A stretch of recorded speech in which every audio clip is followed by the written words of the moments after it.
시오노 나나미가 저술한 역작 가운데 우리에게 많이 알려진 로마인 이야기라는 책이 있습니다. 그 내용 중에 보면요, 갈리아 지역의 총독인 율리우스 카이사르가 자신의 군단을 이끌고 이탈리아 본토에 진입했고 결국은 루비콘 강을 건너는 내용이 나옵니다. 당시 이탈리아 본토, 특히 로마 시내에는 군대가 들어오는 것이 원로원법으로 철저하게 금지가 되어 있습니다. 그 경계가 바로 루비콘 강입니다. 그 강을 건넌다는 것은 로마에 대한 쿠데타이고 반역행위라고 할 수가 있습니다. 그렇기 때문에 카이사르는 루비콘 강을 앞에 두고 수많은 고민을 했을 것입니다. 루비콘 강을 건넌다는 것은 화살이 시위에서 떠났다 하는 의미입니다. 오늘 본문 요단강을 건넌 여호수아와 이스라엘 백성들이 이와 비슷한 처지에 놓여 있습니다. 왜냐하면 일단 요단강을 건넜다면 다시는 돌이킬 수가 없기 때문이죠. 뒤에는 요단강이 다시 범람하기 때문에 돌아갈 길이 차단되었습니다. 가나안 땅 거민들의 입장에서 볼 때 이스라엘 백성들이 요단강을 건넌 뒤에 여리고 평지 길갈에 진을 쳤다는 것은 배수의 진을 친 것처럼 보일 수가 있습니다. 그렇죠. 이스라엘은 이제 자이든 다이든 배수의 진과 같은 상황에 놓이고 말았습니다. 이제 그들은 선택의 여지가 없어요. 전쟁 외에는 다른 길이 없습니다. 오늘 말씀은 이런 상황에서 진행되고 있습니다. 오늘 본문은요, 내용을 쭉 보면은 할례, 유월절, 그리고 여호와의 군대 대장의 출현, 이런 문제를 통해서, 이런 말씀을 통해서 전쟁을 앞둔 이스라엘 백성들에게 중요한 것이 무엇인지, 또 우리 인생을 살아가는 우리에게 뭐 어떤 문제를 만났을 때 가장 중요한 것이 무엇인지를 보여주는 매우 귀한 말씀이라 할 수 있습니다. 이 시간 말씀을 통해서 우리에게 주시는 하나님의 음성을 함께 들을 수 있기를 바랍니다. 자, 1절 보십시다. 요단 서쪽의 아모리 사람의 모든 왕들과 해변의 가나안 사람의 모든 왕들이 여호와께서 요단물을 이스라엘 자손들 앞에서 말리시고 우리를 건너게 하였음을 듣고 마음이 녹았고 이스라엘 자손들 때문에 정신을 잃었더라. 아멘. 자, 오늘 본문은요, 이스라엘이 요단강을 마른 땅으로 건넜다 하는 소식을 듣고 가나안 땅의 모든 왕들이 마음이 녹았고 정신을 잃었다라는 말씀으로 시작하고 있죠. 자, 가나안 땅, 모든 거민들의 지금 상황이 그렇다는 거예요. 여러분, 물 들어왔을 때 노조우라는 말이 있듯이 이 기세가 올랐을 때 밀어붙이는 게 굉장히 중요합니다. 특별히 이렇게 긴박한 전쟁의 상황이라고 한다면은 더더욱 이런 분위기, 기세가 올랐을 때, 군사들의 기세가 올랐을 때 밀어붙이는 게 중요하죠. 그런데 하나님은요, 전혀 예상치 못한 명령을 하십니다. 그것은 이스라엘 자손들에게 할례를 행하라 하는 것입니다. 여호수아와 이스라엘 백성들의 입장에서 이 말씀을 보면요, 이건 도저히 이해할 수 없는 명령이죠. 마치 좋은 분위기에 찬물을 쫙 끼얹는 듯한 말씀으로도 들릴 수가 있습니다. 그런데 성경은 우리에게 이런 메시지를 줍니다. 당시 여호수아와 이스라엘 백성들은 알지 못했지만은 하나님께서 그런 명령을 내리셨다면은 그럴 만한 이유가 있다 없다? 있다 하는 것이죠. 자, 그 이유가 무엇인가? 그것은 하나님께서 이미 가나안 왕들의 마음에 두려움을 심어 주었다는 것입니다. 지금 가나안 땅에는 그 어떤 왕도 이스라엘을 공격할 엄두를 내지 못하고 있습니다. 왜냐하면 그들 눈에는 이스라엘 백성들은 그들이 섬기는 여호와 하나님이 함께한다는 것을 이 요단강 도하 사건을 통해서 명백하게 보았고 들었기 때문입니다. 이미 그들은 이스라엘을 대적했던 40년 전에 애굽의 바로와 그의 군대가 어떻게 되었는지, 그리고 얼마 전에 요단 동편의 헤스보당 시온과 바산왕 옥에 대한 소문을 잘 들었죠. 그래서 그들은 이스라엘 앞에서 낙담할 수밖에 없었습니다.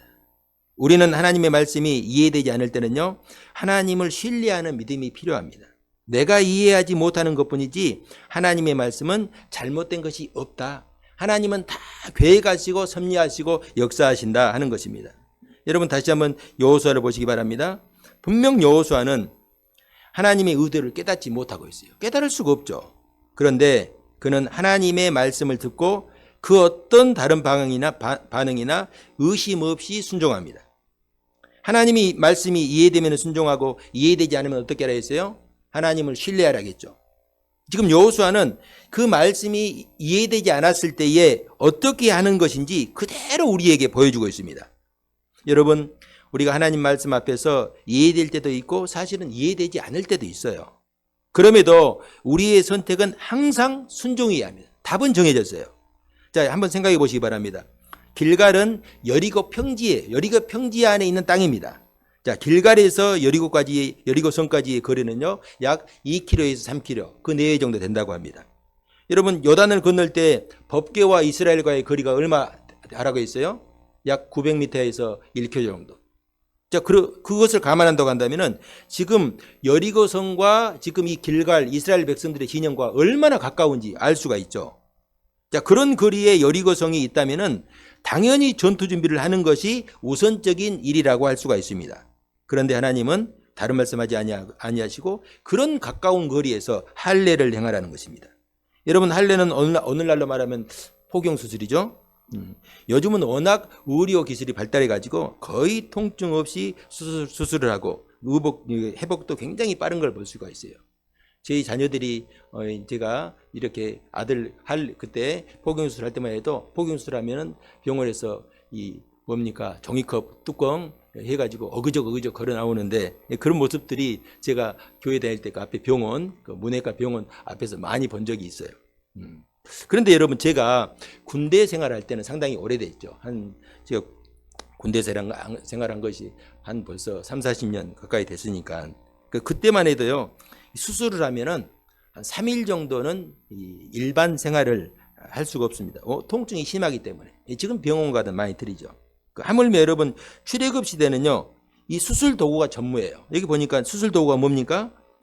부싯돌로 칼을 만들라. 이 부싯돌이 뭡니까? 돌이요, 날카로운 돌, 차돌 같은 거예요. 돌로 칼을 만들라는 거예요. 여러분, 돌로 만든 칼이 아무리 날카롭고 정교하다고 해도 우리 시대에 비교하면요, 이 돌팔이 의료 수술 수준에 불과해요. 만약에 오늘날 부싯돌로 잘 정교하게 준비된 부싯돌로 포경수술을 하는 데가 있다면요, 바로 고발 들어갈 겁니다. 저 아주 돌팔이가 있다고. 자, 그런데 이런 상태에서 이 할례를 받으면은 거의 3일 이상은요, 수술 부위가 퉁퉁 부어가지고 절대로 그 통증 때문에 움직일 수가 없어요. 그 고통은 말로 표현할 수가 없는 거예요. 자, 성경에 보면 창세기 32장에 보면은 세겜에서 야곱의 딸 디나가 그 땅을 구경하러 갔다가 그 땅의 추장인 이 세겜에게 불미스러운 일을 당하죠. 성폭행을 당하고 말았어요. 그런데 그 세겜이 디나를 너무 사랑해서 그런 몹쓸 짓을 하고도 꼭 이 여자와 결혼하고 싶다. 그렇게 원하는 거예요. 그러나 자기의 여동생이 그런 몹쓸짓을 당한 것에 양심을 품은 이 야곱의 아들 중에서 시므온과 레이가 거짓으로 그들에게 화친을 청합니다. 너희 부족 모든 남자는 할례를 받지 않은 이 부정한 민족이기 때문에 우리와 함께 할 수 없다. 만약에 우리와 화친을 하고 또 내 동생을 원한다고 한다면 너희 부족 모두가 할례를 행해라. 그러면은 우리와 결혼도 하고 통혼도 하고 함께 할 수 있다. 지금 이 세겜이 그 땅의 추장이고 그 아버지는 아마 부족의 아주 큰 지도자였던 것 같아요. 이 추장이 그렇게 하자니까 그 세겜성에 있는 모든 남자가 그것에 동의를 하고 할례를 달랑받았어요. 이 할례를 받고 그 고통이 가장 심한 때가 받는 날이 아니라 이 정적 퉁퉁 부르면서 3일째 되는 날이 가장 심합니다. 움직이질 못해. 얼마나 그 고통이 심했는가. 이 야곱의 이 12아들 중에서 이 두 아들 시므온과 레이 단 2명이 그 세겜성에 들어가지고 모든 남자를 진멸해 버립니다. 그러니까 할례의 고통이 얼마나 극심했는지를 여실히 보여주는 사건이라 할 수가 있죠. 지금 이스라엘이 할례를 받는다면 역으로 이런 일이 벌어질 수가 있습니다. 이런 정보가 여리고성에 들어가면은 전쟁도 하지 못하고 진멸될 수 있는 그런 상황이에요. 자, 그런데 여호수아는 하나님께 단 한마디 의문도 제기하지 않습니다. 더 놀라운 것은요, 이스라엘 백성들 역시 이 문제에 대해서 이의를 제기하지 않습니다. 그것은 그만큼 이 요단강 사건을 통해서 하나님께서 여호수아의 권위를 높여주셨다는 거예요. 자, 그러면 우리는 왜 하나님이 이런 상황에서 꼭 이스라엘 백성들에게 할례를 명하여야만 했을까? 이런 것을 한번 생각해 볼 필요가 있어요. 자, 오늘 본문 4절 한번 봅시다. 4절에 보면은 그 이유를 이렇게 말씀합니다. 애굽에서 나온 모든 군사 즉 20세에서 60세까지 전쟁에 참여하는 남자가요. 가데스 바네아 사건, 12정탐꾼 사건 때문에 40년 동안 광야에서 다 죽었죠. 그리고 광야에서 태어난 출애굽 2세대는 광야에서 할례를 받지 못하기 때문입니다. 자, 이스라엘 백성들에게 그 할례는 과연 어떤 의미를 가지고 있기 때문에 이런 절체절명의 순간에 할례를 행하라고 하는가 한번 살펴보도록 하겠습니다. 이 부분은 성경을 한번 찾아봅시다. 창세기 17장 7절에서 10절입니다. 자, 구약성경 20면 한 목소리로 합독합시다. 시작. 내가 내 언약을 나와 너 및 내 대대 후손 사이에 세워서 영원한 언약을 삼고 나와 내 후손의 하나님이 되리라. 내가 너와 내 후손에게 내가 거류하는 이 땅 곧 가나안 온 땅을 주어 영원한 기업이 되게 하고 나는 그들의 하나님이 되리라. 하나님이 또 아브라함에게 이르시되 그런즉 너는 내 언약을 지키고 내 후손도 대대로 지키라. 너희 중 남자는 다 할례를 받으라. 이것이 나와 너희와 너희 후손 사이에 지킬 내 언약이니라. 아멘. 하나님은 아브라함과 이제 언약을 맺는데 영원한 언약을 세웠다. 이건 영원히 지켜야 될 언약이다. 하는데 그 언약이 뭐예요? 하나님이 이스라엘의 하나님이 될 것이다.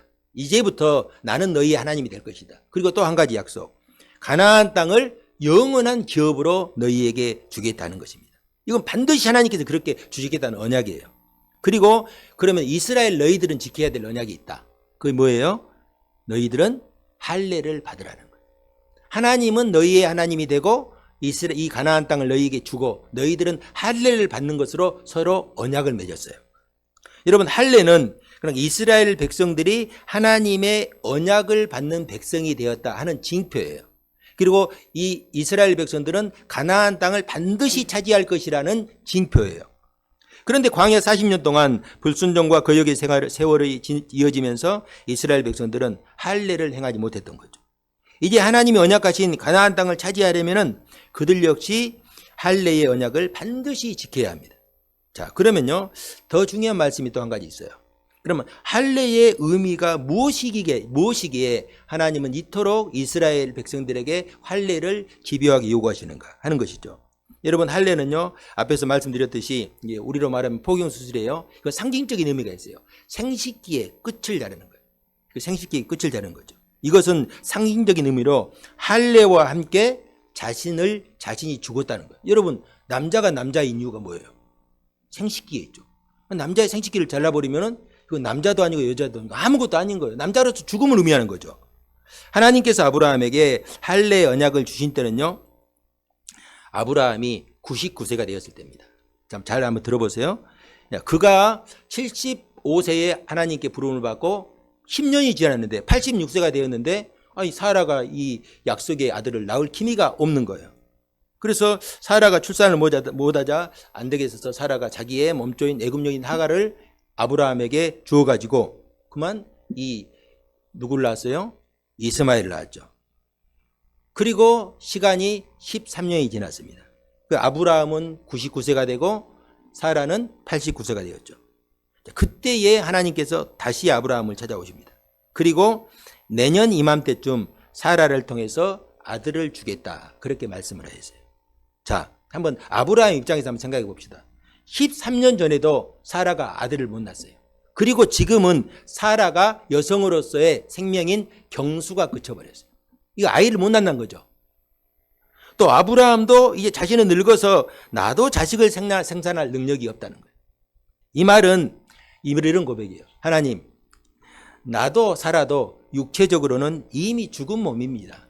죽은 이 몸에서 무슨 아이를 낳을 수 있겠습니까? 라는 고백이죠. 그런 그에게 하나님께서 하나님께서 할례를 행하라고 했다는 것은 그가 육체적으로 완전히 죽었음을 선포하는 의식이라고 할 수 있어요. 그 아브라함이 나는 죽은 몸입니다. 그런데 그래 진짜 죽어 하면서 할례를 명하신 것이죠. 이것이 여러분 신약에 와서는 세례와 같은 의미예요. 여러분 세례가 무슨 의미입니까? 침례라고 하죠. 세례는요 우리가 이제 상징적으로 이제 강가에 가서 할 수 없기 때문에 머리에 물을 끼얹는데 이게 지금도 침례교에서는 실제 강에서 침례를 합니다. 그리고 교회 침례 땅에서 침례를 해요. 물 속에서 완전히 잠기는 거예요. 완전히 잠겨요 머리까지. 무슨 의미예요? 물 속에 잠기는 게. 그렇죠. 내가 죽는 거예요. 내가 죽었음을 상징하는 거예요.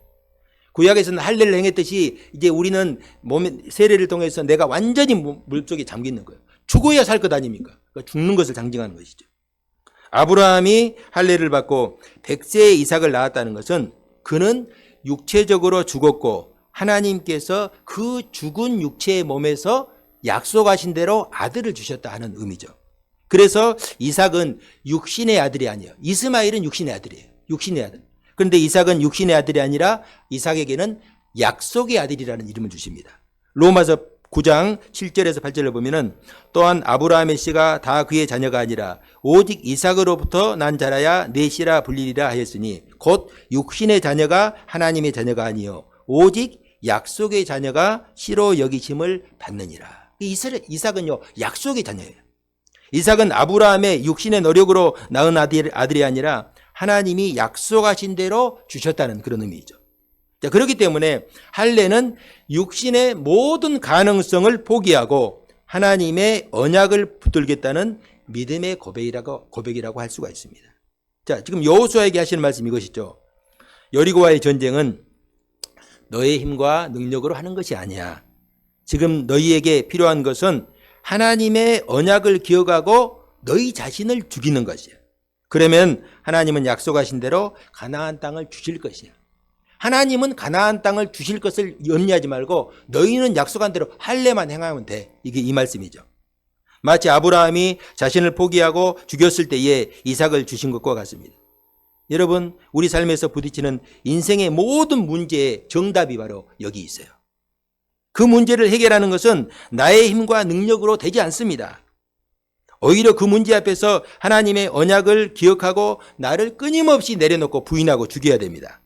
나를 죽인다는 것은요, 하나님의 말씀을 믿고 의지하겠다는 거예요. 내 힘으로 하려고 하는 것을 다 내려놓고 하나님을 믿는 믿음을 붙들겠다는 것이죠. 내가 언약한 대로 그 땅을 너희에게 줄게. 그것을 믿는다면 너희 자신을 내려놓고 하나님만 의지하면 된다. 이런 말씀이죠. 성도 여러분, 당시 하나님 말씀대로 할례를 받고 장막에 누워서 신음하던 이스라엘의 60만 그 대군을 상상해 보시기 바랍니다. 그들이 그 엄청난 고통 가운데서 그 긴 밤을 무슨 생각을 했을까요? 하나님 도와주세요. 우리가 지금 할 수 있는 것은 아무것도 없습니다. 하나님이 도와주셔야만 합니다. 정확히 예수님께서 제자들에게 가르쳐 주셨던 말씀이죠. 너희는 먼저 그의 나라와 그의 의를 구하라. 그리하면은 하나님께서 너희에게 필요한 모든 것 다 주시겠다. 누구든지 나를 따르려거든 자기를 먼저 부인하고 자기 십자가를 지고 나를 따르라. 너희가 할 일은 자기를 부인하고 내려놓고 자기를 십자가에 못 박으라는 것입니다. 여러분, 주님을 따른다면요, 끊임없이 살아나는 우리의 육신의 생각, 욕망을 부인하고 나를 십자가에 못 박을 수 있어야 돼요. 그래야 우리는 주님만 온전히 의지할 수가 있습니다. 저는 이 시간 우리 성도님들이 날마다 내 자신을 십자가에 못 박고 그리스도만이 주인 되시는 그런 복된 삶을 살아갈 수 있기를 주님의 이름으로 축복합니다. 자, 10절 11절입니다. 자, 또 이스라엘 자손들이 길갈에 진쳤고 그달 14일 저녁에는 여리고 평지에서 유월절을 지켰으며 유월절 이튿날에 그 땅의 소산물을 먹되 그날에 무교병과 볶은곡식을 먹었더라. 아멘. 여기 보면 그달 14일, 자, 1월 14일이죠. 자, 1월 14일은 여리고 평지에서 유월절을 지켰다 증거하죠. 자, 유월절은 우리가 잘 알죠. 어린 양의 피로 이스라엘 백성들을 그 죽음의 칼에서 구원한 그런 절기를 기념하는 이 날입니다. 내가 죽어야 할 자리에서 어린 양이 대신 죽고 구원받은 날이에요. 그러니까 유월절을 지켰다는 것은 이스라엘이 어떤 존재인지, 우리가 어떤 존재인지를 기억하는 거예요. 내가 어디에서 구원받고 내가 어떤 존재로 내가 세움받았는지를 기억하는 것입니다. 성도 여러분, 우리 주님이 이 땅에 유월절 어린 양으로 오셨습니다. 주님께서 갈보리 십자가 위에서 우리를 대신하여서 대속의 죽음을 당하셨습니다. 여러분, 신앙이라고 하는 것은요, 그리스도의 이 십자가를 붙드는 것에서 시작합니다. 내가 그리스도와 함께 십자가에 못 박혔나니 그런즉 이제는 내가 사는 것이 아니요 내 안에서 누가 사는 것입니까? 그리스도께서, 주님께서 주인 되셔서 사는 것. 이게 여러분 우리의 삶의 고백이고 신앙입니다. 자, 그런 의미에서 이스라엘이 유월절을 지켰다는 것은 이제 우리는 하나님이 주인 되는 삶, 하나님께서 이끄시는 백성으로 살겠습니다 하는 고백이죠. 여러분 이 유월절은요 예수님의 성만찬에서 그대로 드러나고 있습니다. 그러니까 구약의 유월절은 신약의 성만찬이에요. 주님은 공생의 마지막 주간 제자들과 함께 유월절 만찬을 나눴죠. 그 만찬이요 유월절이 지켜졌던 만찬이에요. 그 유월절 만찬을 지키시면서 그들을 축복하시면서 떡을 떼어주시면서 이것은 누구의 몸이라? 나의 몸이라. 잔을 주시면서 이것은 나의 피라. 곧 언약의 피라. 너희를 위하여 주는 언약의 피라. 이렇게 말씀하십니다. 주님의 성찬을 행한다는 것은 주님의 살과 피를 기억하고 개념하는 것이 내가 누구인지를 기억하는 것입니다. 내가 어디에서 구원받았는지 어떤 존재인지를 잊지 않고 기억하는 거예요. 전 우리 성도님들이 항상 내가 어떤 자리에서 구원받았고 나는 또 어떤 존재로 부름받았는지 기억하며 믿음으로 살아갈 수 있기를 주님의 이름으로 축복합니다. 자, 11절에 보면요. 유월절 이튿날 그 땅의 소산물을 먹었다 하는 말은요. 가나안 땅에서 난 거둔 곡식을 먹었다는 말이죠. 자, 그리고 그 다음 날 만나가 그쳤습니다. 여러분 이 말씀을 잘 한번 생각해 보세요. 만나는 광야에서 40년 동안 하나님께서 하늘에서 내린 하늘의 양식이죠. 여러분 만나는요. 하나님의 은혜의 상징이고 하나님이 그들을 먹이시고 입히셨다는 것을 증거하는 표적입니다. 하나님은 시내산에서 만나를 내리신 이후에 40년 동안 단 한 번도 만나를 그치신 적이 없어요. 심지어는요. 시내산에서 금송아지 우상을 만든 다음 날도 하나님은 만나를 주셨습니다. 고라 일당이 반역할 때도 내렸고 기브로 닷다와에서 탐욕을 부릴 때도 내렸고 또 시딤에서 간음으로 수많은 사람들이 죽을 때도 하나님은 만나를 그치지 않았습니다. 아마 저 같았으면요. 최소한 이 중에서 한 서너 번은 만나를 그냥 안 주시고 굶겼을 거예요. 만나는 하나님이 어떤 분이신지를 단적으로 보여주는 표징입니다. 그런데 여러분 가나안 땅 여리고 평지에 왔을 때에 만나가 그쳤습니다. 자, 그 이유를 뭐라고 합니까? 자, 12절에 보면 그 땅의 소산물을 먹은 다음 날 이렇게 말씀하죠. 자, 하나님께서 약속하신 대로 그들이 심지 않는 그 땅의 소산물을 먹은 다음 날이에요. 이게 무슨 의미입니까? 한번 생각해 보면요. 하나님의 만나, 하나님의 은혜는 가나안 땅에서도 그치지 않았다 하는 말이에요. 여러분 광야에서 만나를 주셨다면 이제 그 땅의 열매가 하나님이 주시는 양식이고 또 하나님의 표적이라 하는 말이에요. 여러분 지금 내가 먹는 양식이 하나님께 주시는 만나임을 잊지 말아야 돼요. 우리가 이 믿음이 있어요. 만나의 믿음이 있어야 돼요. 주님이 말씀하셨잖아요. 너희는 무엇을 먹을까? 무엇을 먹을까? 무엇을 마실까? 무엇을 입을까? 염려하지 말라. 그건 세상 사람들이 하는 저급한 것이기 때문에 그런 것은 염려해서는 안 돼. 너희는 굶더라도 하늘만 바라보고 있어야 돼. 그런 의미가 아니에요. 왜 이 말씀을 하시는 거예요? 하나님은 너희에게 필요한 만나를 항상 주시기 때문에. 너희에게는 하나님이 있잖아. 광야에서도 만나를 주셨고 또 가나안 땅에 들어가니까 그 땅의 소산물을 먹게 하셨잖아. 그들이 심지 않은 그 땅의 소산물, 그들이 짓지 않은 이 성에 들어가서 살게 하시고 하나님께서 너희들을 먹이신다는 것입니다. 여러분 하늘 아버지께서 우리를 먹이시고 입히신다. 내가 받은 모든 것이 하나님이 주신 만나임을 우리가 잊지 말아야 됩니다. 우리가 이 믿음으로 세상을 살아갈 때 우리는 담대하게 믿음으로 살아갈 수가 있습니다. 자, 13절 14절 마지막으로 한번 봅시다. 합독합시다. 시작. 여호수아가 여리고에 가까이 이르렀을 때에 눈을 들어본즉 한 사람이 칼을 빼어 손에 들고 마주 서 있는지라. 여호수아가 나아가서 그에게 묻되 너는 우리를 위하느냐 우리의 적들을 위하느냐 하니 그가 이르되 아니라 나는 여호와의 군대 대장으로 지금 왔느니라 하는지라. 여호수아가 얼굴을 땅에 대고 엎드려 절하고 그에게 이르되 내 주여 종에게 무슨 말씀을 아멘. 이렇게 봅시다. 자, 이 말씀은요 여호수아의 특별한 체험을 지금 소개하고 있죠. 자, 여호수아가 여리고 가까이 갔어요. 정탐을 한번 하는 거예요. 분위기를 보는 거예요 지금. 그런데 그곳에서 한 사람을 만나는데 그가 칼을 빼고 서 있는 거예요. 그때 여호수아가 묻습니다. 너는 우리를 위하느냐 우리의 적들을 위하느냐. 그가 뭐라고 합니까? 아니라 나는 여호와의 군대 대장으로 지금 왔느니라. 나는 내 편도 아니고 적군도 아니고 여호와의 군대 대장으로 와 있다. 나는 여호와 편이다 하는 것입니다. 여러분 우리 역시 여호수아처럼 이렇게 생각할 때가 많이 있어요. 너 우리 편이냐? 다른 편이냐? 너 내 편이냐 적군이냐. 여러분 이렇게 생각할 때 항상 그 중심에 누가 있어요? 내가 있잖아요. 나하고 우리 편이면 좋은 편이고 적군이면 나쁜 편이에요. 항상 나를 중심으로 내 편, 네 편을 가리려고 합니다. 이 말썽에는요, 내 편이 아니면 다 적이라는 생각이 깔려 있어요. 심지어 하나님조차 내 편에 서지 않으면 잘못된 것이라고 생각할 수가 있습니다. 그러나 하나님의 천사는요, 나는 여호와의 군대 대장으로 왔다 이렇게 말씀합니다. 이 말씀이 무슨 말일까? 내 편, 네 편이 중요한 것이 아니라 내가 지금 하나님 편에 서 있는가 한번 돌아보라는 그런 말씀이에요. 여러분 삶의 문제에서 항상 승리하는 비결을 성경에서 가르쳐 주십니다. 그것이 무엇인지 아십니까? 하나님을 내가 무엇인가 일을 정했을 때 하나님을 내 편에 끌어들이는 것이 아니라 내가 하나님 편에 서는 거예요. 내가 하나님 편에 서는 거. 그런데 많은 사람들은 하나님만 우리 편에 서면 된다 이렇게 생각하죠. 그런 하나님은 그런 분이 아니에요. 내가 하나님 편에 섰을 때 하나님께서 일하시는 것이지 내가 무슨 일을 결정해 놓고 하나님을 끌어들이기 위해서 기도하고 아무리 해도 하나님이 움직이지 않습니다. 잘못된 생각이에요. 우리는 여호와의 군대대장의 말을 새겨드려야 합니다. 나는 여호와의 군대대장으로 지금 왔느니라. 자, 이에 여호수아가 어떻게 움직입니까? 황급하게 땅에 엎드리죠. 그리고 이렇게 말합니다. 내 주여 종에게 무슨 말씀을 하시려 하시나이까?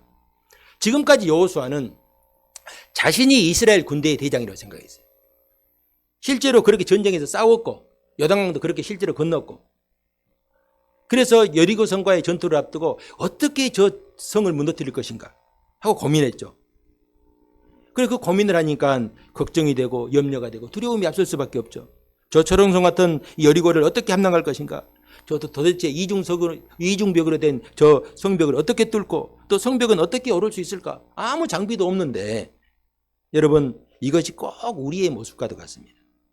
내가 인생을 살아갈 때 여러 가지 문제들이 있잖아요. 내가 내 자녀들을 어떻게 할까? 건강을 또 어떻게 할까? 사업을 어떻게 할까? 또 물질을 어떻게 할까? 내일 일을 어떻게 할까? 여러분 내 힘으로 할 수 있는 것이 사실은 아무것도 없어요. 이 시간 여호와의 사자가 내가 여호와의 군대 대장이다 하는 말씀을 우리가 기억해야 됩니다. 이게 무슨 말이냐면은 여리고성을 무너뜨리는 전략은 너에게 있는 것이 아니라 나에게 있다는 거예요. 내가 한다는 거예요. 내가 대장으로 왔다는 것입니다. 그리고 이렇게 명령합니다. 내 발에서 신을 벗어라. 내가 선 곳은 거룩하니라.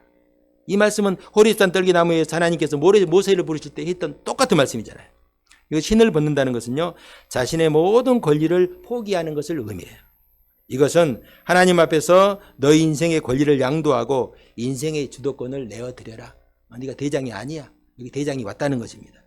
여호와의 군대장 앞에서 여호수아가 신을 벗는다는 것은요, 지금 여호수아가 이스라엘의 군대 대장이잖아요. 그런데 여호와의 군대 대장 앞에 자기의 신을 벗었어요. 이 말은 무슨 말이에요? 전쟁의 지휘권을 내가 당신께 내어드리겠습니다 라는 의미이죠. 성도 여러분, 오늘 내 인생의 주도권이 어디에 있습니까? 주님은 오늘 우리에게 내 발에서 신을 벗으라. 내가 선 것은 거룩하다. 내가 하나님 앞에 있느냐? 하나님 앞에 엎드려라. 신을 벗으라고 말씀합니다. 너의 모든 무거운 짐, 내가 짐을 떠안고 내가 고민하지 말고 내 앞에 내려놓고 나에게 맡겨라. 내가 어떻게 내 앞에서 일을 행하는지 너는 보기만 해라. 저는 우리 성도님들이 주님의 주인 되심을 인정하고 주님께 우리 인생의 핸들을 내어드릴 수 있기를 주님의 이름으로 축복합니다. 사랑하는 성도 여러분, 우리의 인생은요, 내 힘과 능력으로는 결코 되지 않습니다. 우리가 할례를 행하듯이 나의 옛사람을 죽이고 하나님만 바라보고 의지할 수 있어야 돼요. 나의 옛사람을 죽인다는 것은 끊임없이 죽지 않는 내 자아, 내 생각, 내 계획, 나를 의지하려고 하는 이 모든 것들을 끊임없이 쳐서 죽여야 돼요. 그리고 하나님이 주인된 삶을 살아야 돼요. 또 유월절 행하듯이 내가 어디에서 구원받았는지 나의 주인이 누구인지 잊지 말아야 됩니다. 여호와의 군대대장 앞에서 신을 벗는 여호수아처럼 나의 모든 주권 내려놓고 하나님께서 내 인생의 대장이 되시도록 해야 돼요. 누구든지 나를 따르려거든 자기를 부인하고 자기 십자가를 지고 나를 따르라. 자기를 부인해야 돼요. 나를 죽여야 돼요. 그렇지 않다면 절대로 주님이 우리 인생의 대장이 될 수가 없어요. 대장이 둘이면 어떻게 되겠어요? 난리가 나는 거죠. 우리가 이 말씀, 누구든지 나를 따르려거든 자기를 부인하고 자기를 죽이라. 이 말씀. 이 말씀 앞에 겸손하게 아멘으로 순종할 수 있기를 바랍니다. 여러분, 지금 우리 앞에 있는 문제가 무엇입니까? 이 시간 주님의 약속의 말씀을 믿고 주님께 모두 내려놓고 맡길 수 있기를 바랍니다. 우리의 대장 되시는 주님께서 놀라운 능력과 은혜로 모든 문제를 넘어서게 할 것입니다. 우리가 이 한 주간도 주님께 소망을 두고 믿음으로 승리할 수 있기를 주님의 이름으로 축복합니다.